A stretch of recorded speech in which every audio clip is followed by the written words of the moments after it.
Ар иштин башы бисмилля, бисмилласыз иш кылба дейт экен. Биз да бүгүнкү эфирибиздин эшигин бисмилля менен баштап турган чагыбыз. Ассаламу алейкум ва рахматуллахи ва баракатуху. Ардактуу көрөрмандар, эфирлерибиз уланууда. Бүгүн бизде 7-чи чыгарылыш, биздин чыгарылышка келген өзгөчө адамдар бар.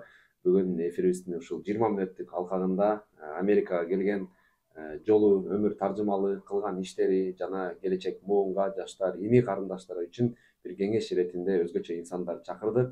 Кыргыздын патриот жигиттери деп айтсак жаңылбайбыз. Сагынбек Матмуратов агабыз менен эң биринчи сол тараптан айтканда, ал эми экинчи мырза, эки адамды бүгүн бирден эфирге чакырчу элек. Бул эки адамды биз экиге бөлө албайбыз, анткени экөөнүн жүргөнү да бир, өлгөнү да бир, өмүрдү сүргөнү да бир болуп, экөө ар дайым чогуу жанашып жүрүшөт. Талгат Култаев агабыз эфирге келди. Ассаламу алейкум агалар. Алейкум ассалам. Кош келдиңиздер. Кош келдик. Былтыр дагы ушу эфирлерге сиздерди чакыралы деп, бирок былтыр көп келбей койдуңуздар эле. Быйыл келип бергениңиздерге терең ыраазычылык билдиребиз. Ыйык Рамазан айы куттуу болсун, кармаган орозоңуздар кабыл болсун. Эли журтубуз менен кезеңиңиздер менен учурашып, орозо айы менен куттуктап койсоңуздар болот. Саламатсыздарбы баарыңыздарды? Орозо айыңыздар менен чын жүрөктөн куттуктайм. Кармаган орозоңуздар кабыл болсун. Самайкер. Ассаламу алейкум. Жалпы кыргыз журтуна, мекендештерге мына ушул ыйык айлардын султаны болгон ыйык Рамазан айын кирип келиши менен баарыңыздарды куттуктайбыз. Кармаган орозоңуздар да Аллах Таала кабыл кылсын. Кылган ибадаттарыңыздарды, кылган дуаларыңыздарды Аллах Таала кабыл кылсын. Баарыңыздарга берекелүү өмүр, эки дүйнө бактылыктуу каалайм. Чоң рахмат. Элибизде баягы атадан 3 уул туулат деп коет экен. Бирөө атага тең уул, бирөө атадан кем уул, бирөө атадан артык уул дейт экен. Же болбосо азыркы заманга салыштырып айтканда, жан багар уул болот экен, өзүнүн жанын гана баккан.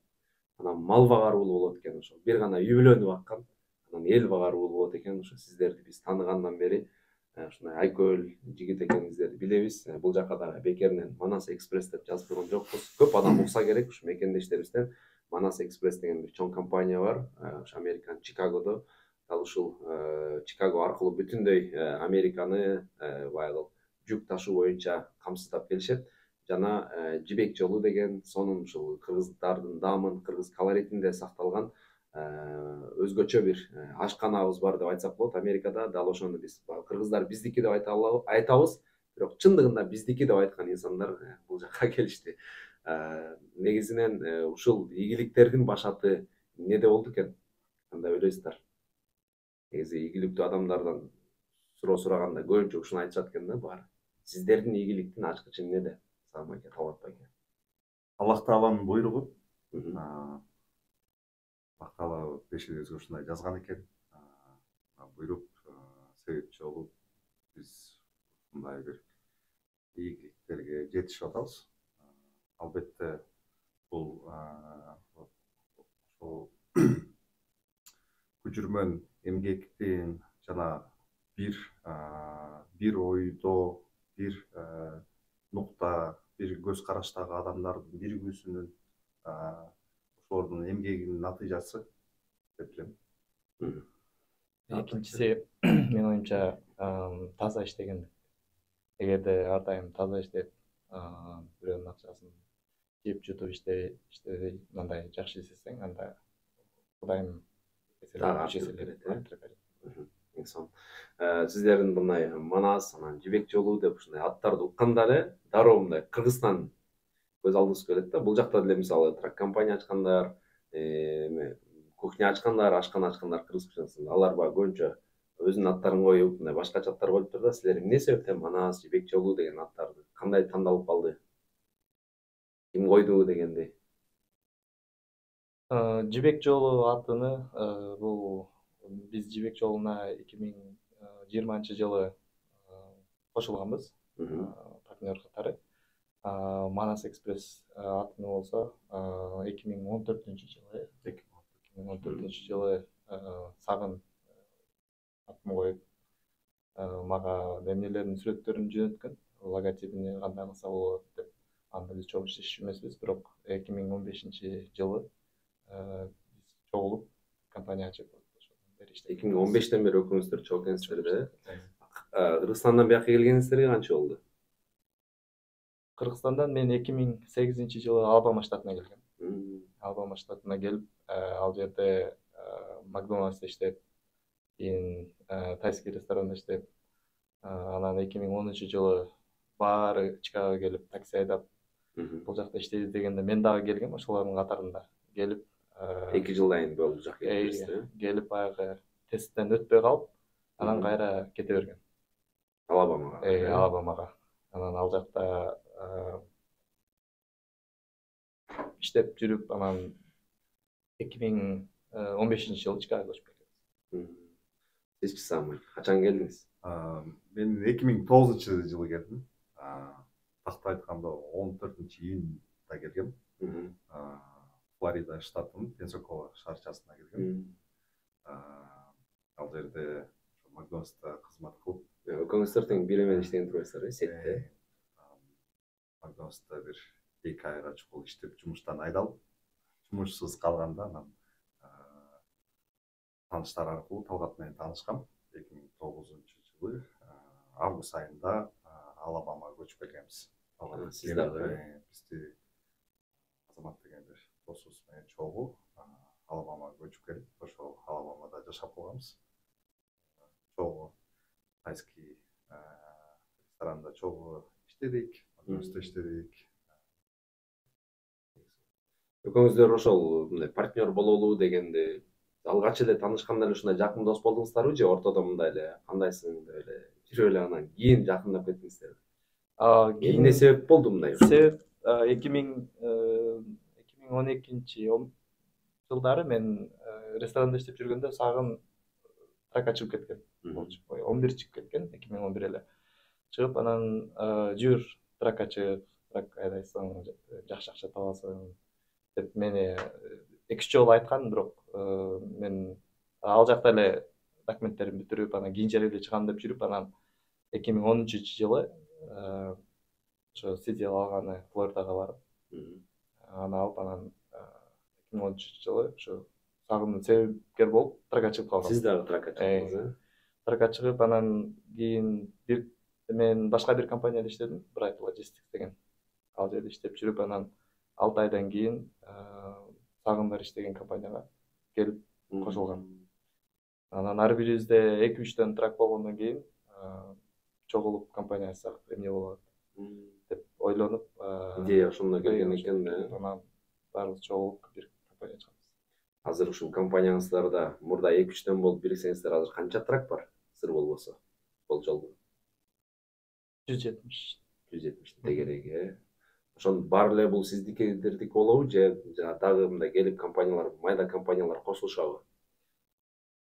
Майда компаниялар жок, бирок owner operator деп коебуз, баягы өзүнүн трагы менен келгендер. Анан айдоочулар, э? Айдоочулар өзүнүн трактары менен келгендер, анан биздин өзүбүздүн компанияда дагы 50 чукул трак. Эми мындай суроолорду берип атып бүт барысыздар тажатса керек болду. Эми тракты, башка бизнестерди токтотолу дагы. Жан дүйнөнүн маегине уланталы, сөздү башка нукка буруп, ошо Сагын агабыздын ата энесине болгон мамилесин көрүп, сиздин болсо үй бүлөңүзгө, баягы кызыңызды көтөрүп жүргөнүзү көрүп аябай кубандык. Себеби дегенде үй бүлө бул өзгөчө орун делейт эмеспи? Анан балдарыңыздын аттары дагы Сагын агамдай башкача коюлган. Эмне себептен андай койгонсуз? Ошондо чечмелеп эфирге айта кетсеңиз. Албетте ата эне биз үчүн бул ыйык бир адамзат. Ата эне бул бир гана ата эне болуп өткөн да өмүрүбүздө. Кайталангыс орду бир бийик, орду алмаштырылгыс бир заттар да. Биз ата энебиздин берген тарбиясы, берген билими, алардын эмгеги үчүн биз эки дүйнө карызбыз алар үчүн. Мына ошол ата энебиздин берген эмгеги, тарбиясынын акыбетин көрүп атабыз. Кудайга шүгүр, албетте Аллах Тааланын буйругу менен. Чындыгында айтканда мен бир аз сурооңузга алыстан жооп берейин. Эч ойлогон эмесмин ушул алыскы атабыз таанып алган жерге келип ушундай бир игиликтер жаратып, көптөгөн мекендештердин, достордун, бир туугандар менен таанышып, бир жакшы бир себептерге себепчи болуп каларыбыз депчи. Бул да ойлоймун ошол биздин өз убагында ата энебиздин кылган иш аракеттеринин соопчулуктардын бир натыйжасы деп ойлойм да. Эми үй бүлөм боюнча 2 уулум, 1 кызым бар. Улуу уулумдун аты Сыймык, ортоңкусу Элмирбек, кызым аты Айзек. Сыймык менен Элмирбек өзүңүздөр билип жүргөндөй биздин достун аты. Бул агабыз Сыймык Бешекеевдин мына ушул Элмирбек Иманалиевдин атына коюлган. Ошол агаларыбыздай болуп элге, жерге, динге кызмат кылган, элибиздин сыймыгы болгон, мисалы Элмирбек Иманалиев агабыздай болуп элдин көйгөйүн жеткире билген бир улуу инсандардан бири болсун деген. Канчада балдарыңыз? Улуу балам Сыймык 3,5 ортоңку балам Элмирбек 2,5. Мындай өнөрлөр чыгып аткан учур экен азыр аябай. Ооба. Биздин үйгө келсеңер күндө концерт кечинде. Бекер концерт. Бекер концерт. Аншлаг менен өтөт. Тиги баягы ата өзгөчө ата мындай баласындагы талантты, идиректи байкайт экен дейт да. Мисалы өткөн Албайке келип кетти, Албайке мынтет улуу балам бар дейт. Ал болсо мындай спортко жакыныраак анан кийинки балам дейт ошол акынчылыкка жакын дейт. Мен айтам дейт, ай балам акын болбой элебой, бир акын жетет. Акындын түйшүгү оор деп десем, балам мындай дейт да, ошо кичинекей экен, ал деле бир 1-2 класс окшойт. Баласы ыйлап калат да, апасы келип алат да деп эле ушинтип жөн сүйлөйт экен да баласычы. Аптар менен сүйлөйт экен. Ансарындай сиздин балдарыңызда да ушундай өнөрлөр болсо керек, Атай тилек кылып койгондой. Акырындан чыгып атат. Буюрса, жакшырыбыз бар. Талгат байке, сиздин үй бүлөңүз менен бир аз тааныштыра кетсеңиз, балдарыңыз. 5 бир тууганбыз. Мен 2 агам, 1 эжем, 1 карындашым бар.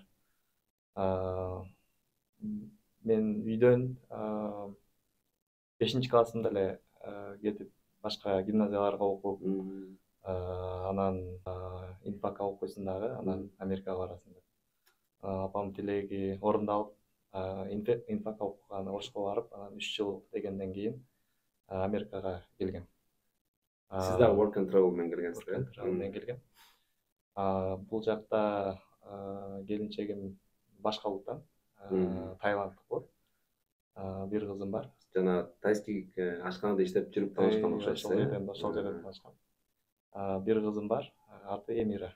Эмира 4 тил түшүнөт. Кыргызча түшүнөт, бир аз сүйлөйт. Орусча так сүйлөйт, анан түшүнөт. Анан англисче биз менен так сүйлөшөт. Анан тайча түшүнөт. Тай деген бул негизи кыргыздардын эле тайкелери деп коет го, туура болуп турду ошондой мындай. Тайкелери, тайлар деп ушундай. Тайлар келтат деп койсок, анысын билбейт. Тайлар келтат дегенде сизге жакшы болот экен да мындай, тайлар келтат, тайкелер келтат деп. Анысын билбейт. Бирок алардын салттары кыргыздарга аябай эле жакын болот экен. Ата энесине урматтайт экен аябай. Ошол себептен Биз да былтыр баягы жеңени баягы көрүп калчубуз да комьюнитиден чанан. Бардык эле эжелер менен кубат экөөбүз жаңы келип аябай укмуш ортодо жүргөн кезибиз да баары менен учурашып тим эле Атабеков болупчу ортодо. Жылдыз болуп анан тиги учурашсак эле тиги эже деле мындай эме түшүнбөйт да анан деп таң калып койгонбуз. Анан көрсө кийин билдик аны да. Андыктан ушу сиздерге бакыт каалайбыз. Кандай учур болбосун, ушундай ыймандуу, жакшы балдарды тарбиялап, андан тышкары өлкөбүз үчүн дагы чоң салымдарды кошуп келесиздер. Кудай таалам бекем ден соолук берсин. Былтыр Кубаттын комузун дагы ушул 25.000 АКШ долларына сатып алды деп биз аябай Кыргызстанга барсак элдин баары эле акча сураган киши бизденчи, ушунчага сатып келиптирсиңер деп анан ошол комузду чертип атасыздарбы, сагы айтышып коюп атасыздарбы? Каяка илип койдуңуздар? Чынын айтсак, ал комузду черткенди билбейбиз. Комузду кече күнү Сыймыкка келип үйдөн чертип кетти. Ошол комузду. Ошо 1 жылдан соң чертилди. Айтып кетти. Акбарга алып барып бергиле, чертип турсун кеткичекти. Негизи комуз туруп калса дагы баягы күүсүнөн, үнүнөн жазылып баштайт экен да. Анан биз бул жака келгенде алып келип койсоңуздар, чертип бул жорго сыяктуу да эле да. Атты деле канчалык минип машинаны деле улам газды басып дыханиясын ачып койгон сыяктуу комузду дагы негизи чертип коюп туруш керек. Кап ала келбей. Бүгүн ала келсең Эфирден чертпек экенбиз. Бар болуңуздар. Негизи канчалык бийиктеген сайын биз ар түрдүү адамдарды көрдүк да, негизи жашоодо көп адамдарды көрдүк, бирок өзгөрүп кетет. Башкача сиздер болсо мындай кандай көрсөк ошол боюнча мындай кубанычтабыз да, оюбузду ачык айтып, бул жакта канча адамдардан мындай көзүнчө адамды мактаба деп болот экен. Бирок кайрада бир пикир бар экен да, мындай адамды тирүү кезинде, көзү бар кезинде мактабасаң анан качан мактайсың депчи. Кыргыздар көбүнчө дүйнөдөн өткөндөн кийин баягы мактап жатып калышат го. Анысарындай биз канча балдарга, канча адамдарга жолуктук, мындай сиздер жөнүндө жалаң гана жакшы отзывдарды угабыз да. Бирок ушундай жакшы болуп кармалып туруш оор эмеспи? Кээде мындай энеркиң басып кеткиң келет дегендей, каткыргың келет, тамашалашкың келет. Бир калыпта сагын ага, Талгат ага. Экөөбүздүн мүнөздөрүбүздөр окшош. Мындай деп коет экен, жетсе да башың булутка, жерде экенин унутпа деп коет экен. Бутуң жерде экенин унутпа деп, ошо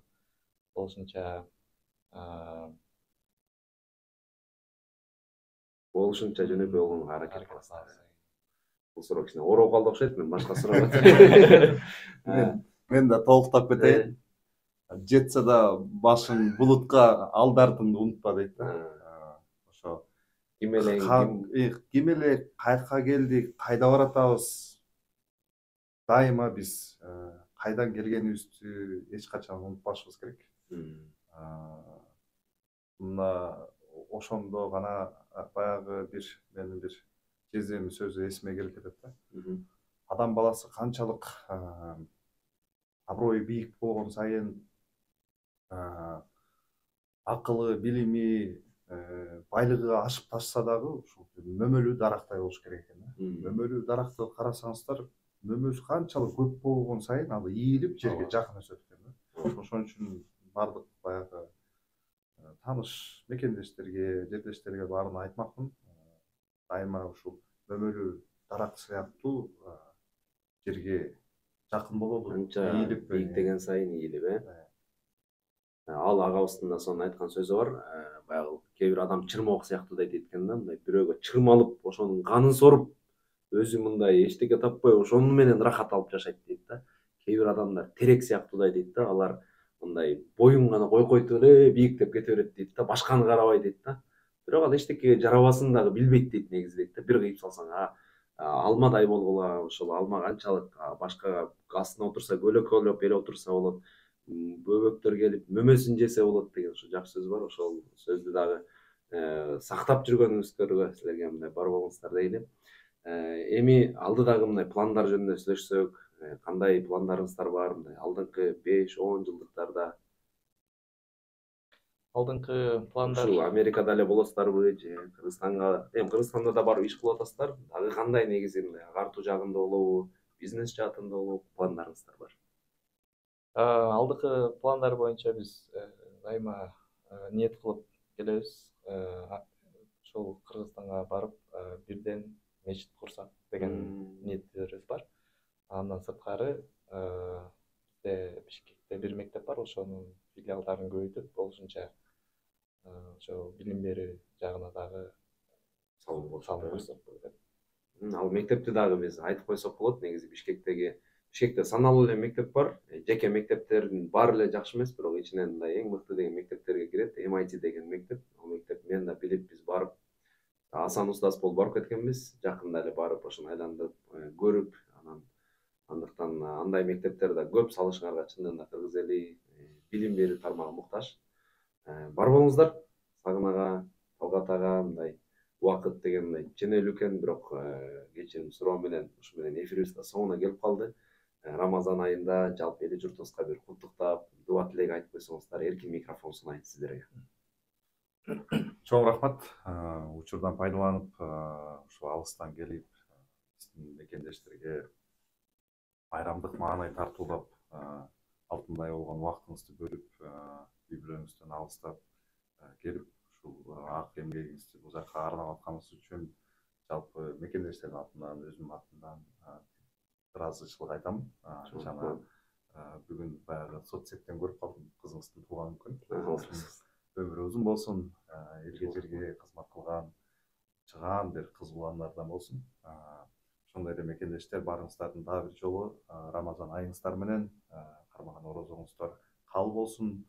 Кандайдыр бир себептерге байланыштуу, мисалы ден соолукка байланыштуу болсун, айтор кандай гана себептер болбосун, мына ошол себептерге байланыштуу орозону кармай албай аткан болсоңуз, Кудайым күч кубат берип, сакайып буюрса эмки жылдары орозо кармаңыздар. Эң оолу айтарым ушул азыркы убакта ушу дүйнөдө тынчтык керек учур болуп атат. Тынчтык болсун, эч ким оорубасын, баарыңыздардын ден соолугуңуздар мыкты болсун. Эмне ойлогон ой тилегиңиздер болсо баары ишке ашсын. Көргөн билгендердин баарына салам. Алыстагы Кубат Тыкешев агабызга да салам. Күттүк эле келбедиңиз. Буюрса келет бир жуманын ичинде. Байке. Биринчиден чакырып бул жерге интервью алганыңыздарга чоң рахмат. Баарыңыздарды орозо айыңыздар менен дагы бир жолу куттуктайм. Чоң рахмат. Эгерде биз тарыхка кайрыла турган болсок, кезинде Манас менен дагы Алмамбет ушундай бир достордон болгон дейт экен да. Акыреттик достордон болгон дейт экен. Андан кийин Курманбек Баатыр менен Аккан дагы ушундай бир ажырагыс достордон болгон дейт. Андан кийин ушу достуктун үлгүсүн көрсөтүп кеткен Элмирбек Иманалиев менен Зайырбек Ажыматов дагы ушундай өзгөчө достордон болгон экен. Элмирбек Иманалиев дүйнөдөн өткөндө эми мен кантем деп атып эле кайгырып атып эле ушу Зайырбек Ажыматов дагы аркасынан кетип калды дейт. Андыктан акыреттик дос дегендин дагы түпкү сыры ушундай экен. Биз кыяматта мен укканым боюнча биздин устаздарыбыз, алымдарыбыз тагыраагын жакшыраак билишет, бирок баягы укканыңды дагы жакшы нерсени бөлүшө бил дейт экен. Кыяматта бүт адамдар бири-биринен качып калган учур болот дейт экен да. Анткени мындай сен мага мындай акыма киргенсиң, сен мындай кылгансың, эскертип койбойт белең ушул жолду деп аткан учурда бейишке мисалы досуңду кир деп атканда ал ар дайым ошол жактан өзү досун издейт экен дейт да. Мен кирип бартам, бирок мен досум дагы кирсе деп, же болбосо мен досума ушул өзүмдүн мындай соопторумду берейин деген учур ошол сөздөн калыптыр да. Эмне үчүн акыреттик тууган дебейт, акыреттик ата бала дебейт, бирок акыреттик бир гана дос, достор бири-бирине жардам бере алат экен да. Анан бейишке ансыз кирбейин десе, ошонун урматы үчүн дагы кийинки досун дагы анын ошол пейили үчүн киргизип коет экен да. Андыктан сиздерге дагы ошол досторуңуздар бул дүйнө менен чектелбей, акыреттик достордон болуп, ошо Манас менен Алмамбеттей, Курманбек менен Аккандай дос болуп жүрүшүңүздөргө биз чын жүрөктөн тилектешпиз. Кудай таалам кармаган орозоңуздарды, кылган баардык жакшы иштериңиздерди кабыл кылган болсун. Бүгүн бизге дагы ошол достордун сабын толуктаган, анан дагы бир 2 дос бар. Эми ал досторду бүт Кыргызстан билет. Ошол достордун катарын толуктаган Сагынбек жана Талгат агаларыбызга терең ыраазычылык билдиребиз. Биз бүгүнкү эфирибиздин соңуна келдик. Кайрадан эфирден көрүшкөнчө сак саламатта болуңуздар. Эфирди устаздарыбыз улантат.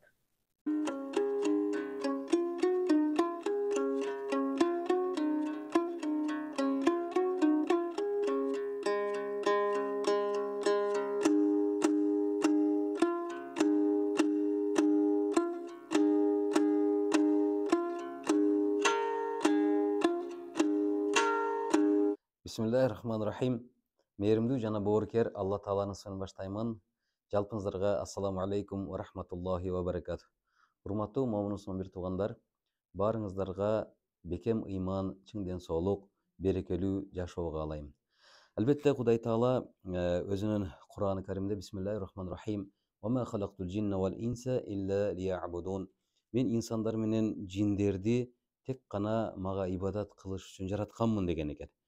Эми ошол бул аятты тафсир илиминин мырзасы деп койгон пайгамбар саллаллаху алейхи вассаламдын эң жакын тууганы болгон Ибн Аббас радиаллаху анху айткан экен, мен инсандар менен жиндерди мени таанышыш үчүн жараттым деп айтып атат Кудай Таала деген экен. Лиябудун деген ибадат үчүн жараттым деген сөздү лиярифун Кудай Тааланы тааныш үчүн жаратты деген экен. Демек, урматтуу мусулман бир туугандар, биздин негизги максатыбыз бул жашоодо Кудай Тааланы таануу. Эгер биз Кудай Тааланы таанаган болсок, албетте Кудай Таалага ибадат кыла алабыз. Эгер биз Кудай Тааланы таанаган болсок, албетте Кудай Тааланын каарынан коркобуз. Албетте Кудай Тааланын буйруган буйруктарын аткарабыз. Албетте Кудай Тааланын тый деген нерселеринен тыйыла алат экенбиз. Эгер биз чындыгында Кудай Тааланы таанып алсак, балким Кудай Тааланы мен тааныйм дешибиз мүмкүн, бирок орозобузду кармай албайбыз. Эгер Кудай Тааланы таанып алсак, анда биз балким намаз окуй албашыбыз мүмкүн. Бул нерселер бизге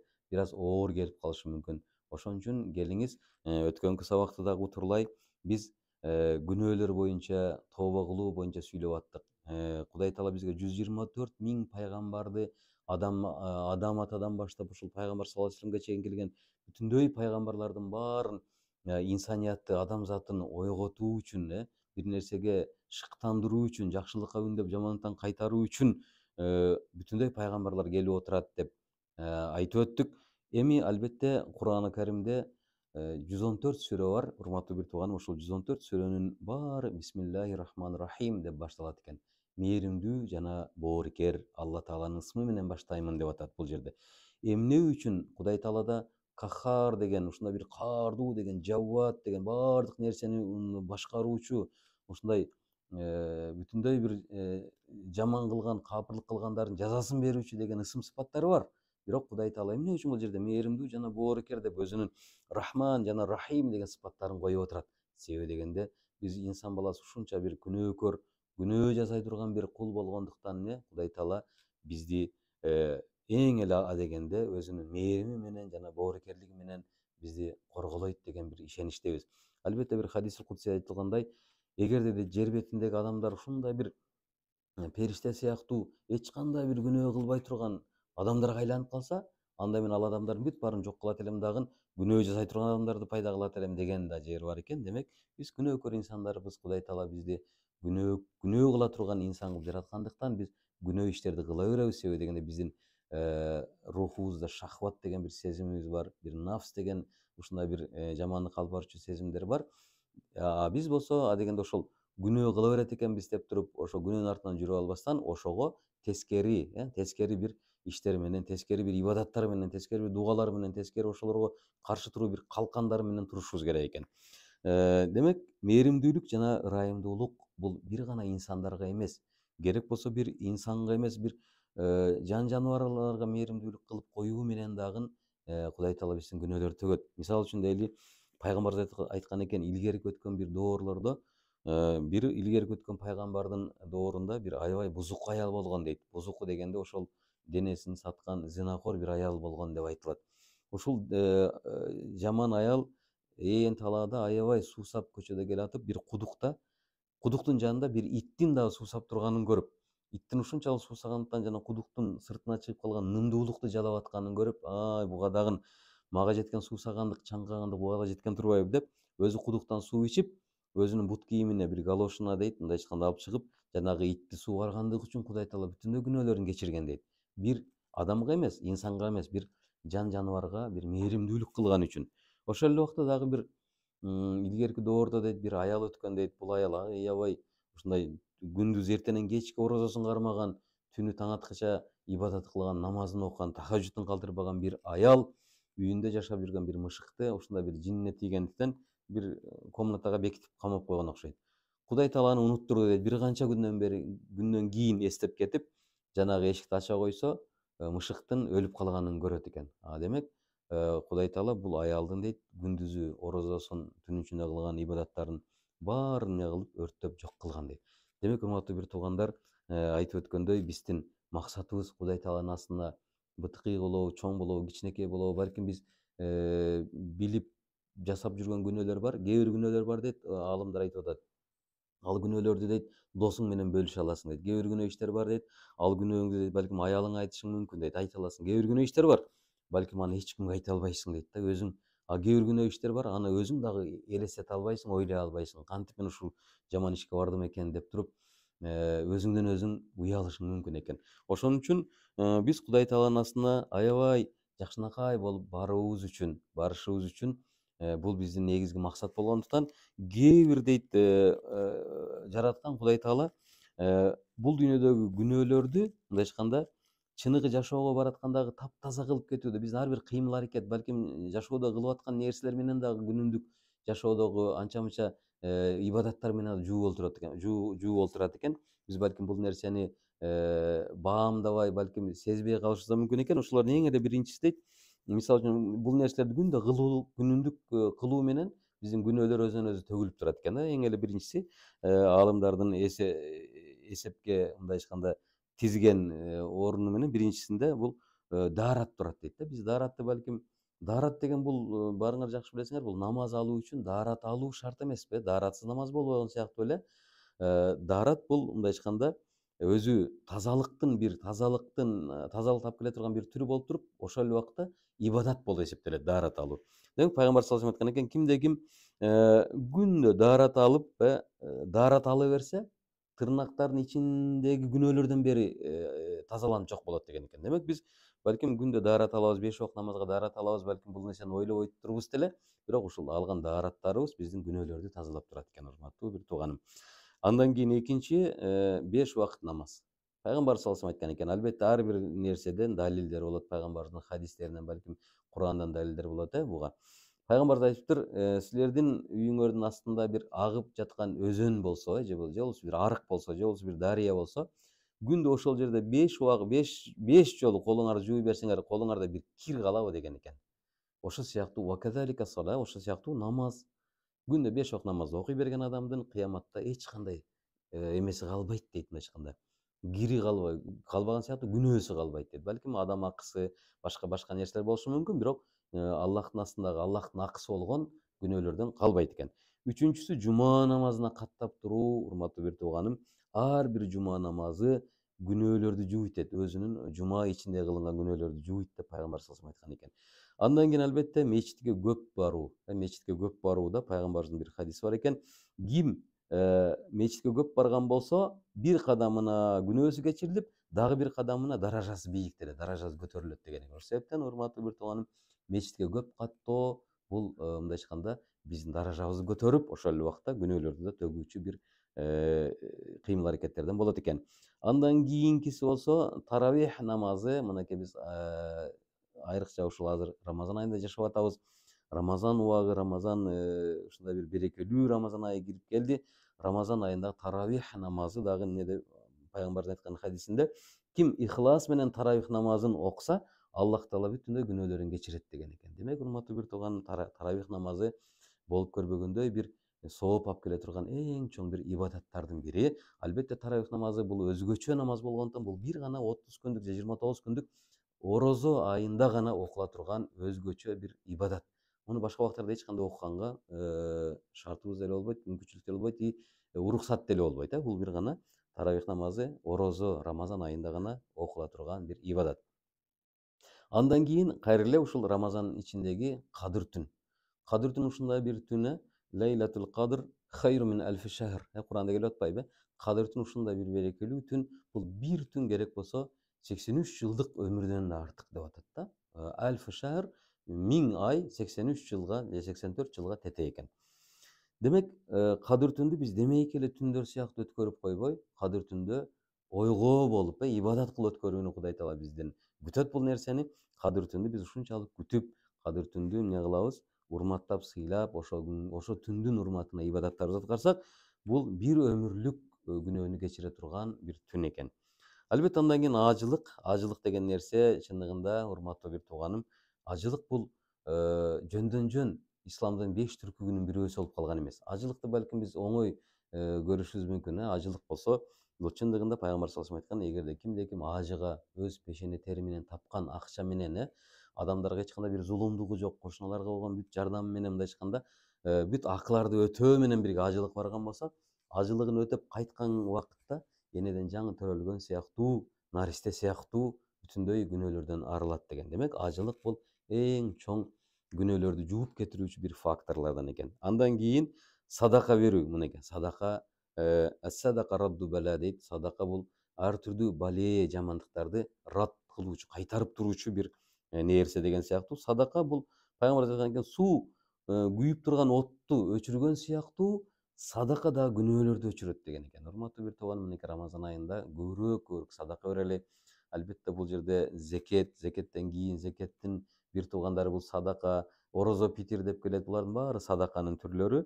Бул коомчулукта бири-бирине берген жардамдашууну исламда зекет деп берген, садака деп берген, бири-бирине жардамдашуу. Бул аябай бир чоң бир ибадат өзүнчө, ошол эле убакта бул нерсени аткаруу менен биз күнөөлөрдөн арыла турган нерселер экен.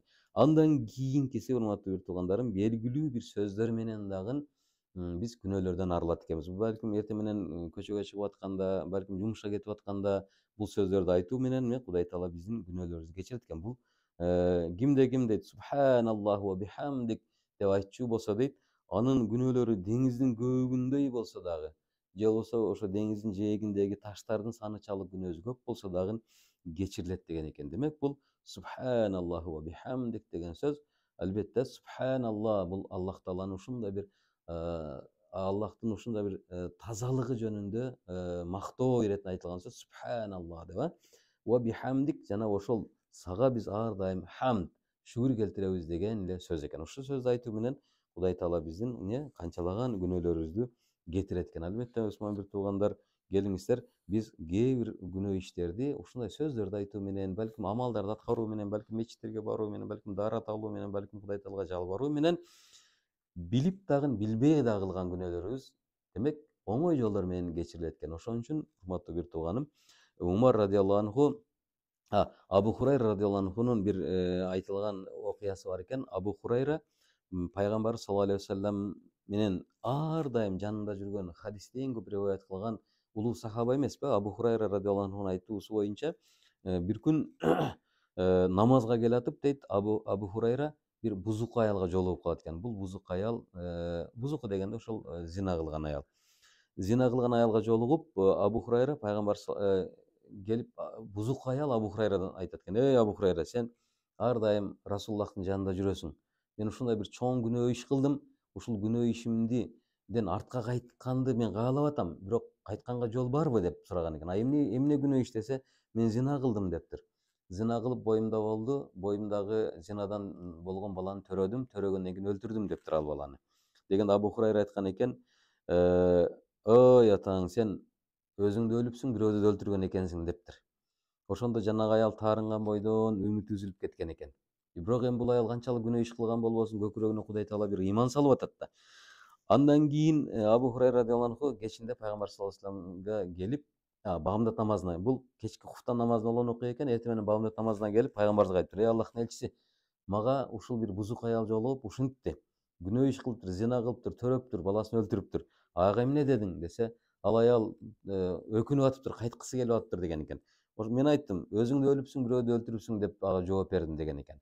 Дегенде пайгамбар айтыптыр: "Эй Абу Хурайра, сен деле дептир өзүң да өлүпсүң, бирөөдү өлтүрүпсүң" дептир.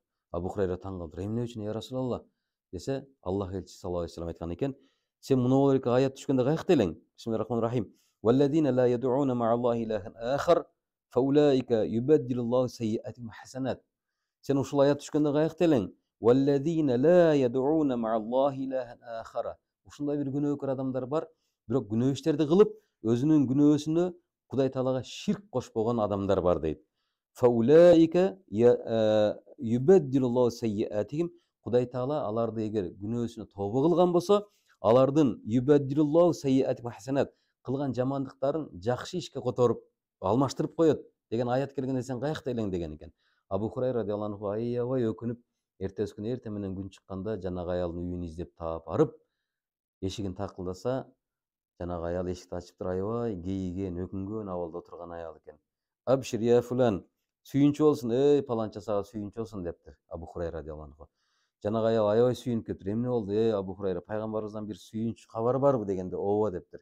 "Сен ушундай кылган чоң күнөөң үчүн эгер өкүнгөн болсоң, эгер кейиген болсоң, тобо кылган болсоң, Кудай Таала сенин тобоңду кабыл кылат экен. Муну сага ким айтты десе, муну мага пайгамбарыбыз айтты" деген экен. Бул Аллах Таала Куранда да ушундай аят келди деп туруп, аятты окуган кезде жанагы бузук аял аябай сүйүнгөндүктөн: "Эй Абу Хурайра, мен ушундай бир курма дарагым бар, ушул курма дарак бакчамды мен Аллахтын элчисине жана ушул диндин казынасына мындай айтканда белек кылдым" деп аябай сүйүнгөн экен.